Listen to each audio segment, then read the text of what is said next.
என்னென்ன காரணங்கள்னாலாம் வரலான்னு பார்க்கலாம். ஸோ எபிலெப்சின்னு பார்த்தீங்கன்னா ஒரு 20லேருந்து ஒரு 40% வந்து இந்த எபிலெப்சிங்கிறது வந்து ஜெனட்டிக் ப்ராப்ளம், அதாவது ஃபேமிலி வைஸ் ஸ்ப்ரெட் ஆகி வரலாம். வேறு காரணங்கள் என்னென்ன இந்த வலிப்பு நோய்க்கு காரணம்னு பார்த்தீங்கன்னா வந்து ஒன்று தலையில் கட்டி, மூளையில் கட்டி, இல்லை வேறு ஏதாவது மூளையில் ப்ரெஷர் ஜாஸ்தி ஆகிடுச்சுன்னா அதனால் வரலாம். ரெண்டாவது ஸ்ட்ரோக், அதாவது தலையில் ரத்த ஓட்டம் சரியாக போகாமல் ரத்த குழாயில் அடைப்பு ஏற்பட்டு ரத்த ஓட்டம் சரியாக போகாததுனால வரலாம்.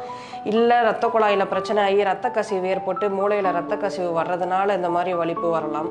மூணாவது உடம்புல ரத்தத்தில் ஒரு சில குறைபாடுகள்னால வரலாம். அதாவது வந்து சுகர் அளவு உடம்புல குறையிறது கூடுறதுனால வரலாம், உப்பு அளவு உடம்புல குறையிறது கூடுறதுனால வரலாம், தலையில் அடிபடுறதுனால வரலாம்.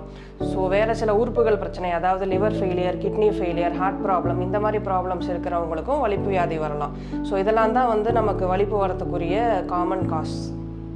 ஸோ இதை நம்ம வலிப்புன்னு வந்து இந்த நெக்ஸ்ட் நம்ம எப்படி அதை டயக்னோஸ் பண்ணி எப்படி கண்டுபிடிப்போம்? ஸோ இந்த வலிப்புங்கிறது ஒன்று வந்து நம்ம பார்த்து நம்ம ஹிஸ்ட்ரி கேட்டு, அதாவது என்ன தொந்தரவு இருந்ததுன்னு கேட்டு அது என்ன விதமான வலிப்பு நோய்ங்கிறத வந்து நம்ம பார்த்து டயக்னோஸ் பண்ணுறது.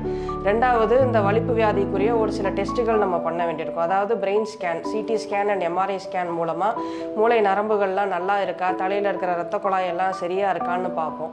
ரெண்டாவது இஇஜி, அதாவது எலக்ட்ரோ என்கெஃபலோகிராம், அதாவது நம்ம மூளையோட செயல்பாடு எப்படி இருக்குன்னு பார்க்கறதுக்காக செயல்திறனை வந்து நம்ம தலையில் ஒரு சில வயர்கள் மூலமாக கம்ப்யூட்டரில் வச்சு பார்க்குறது.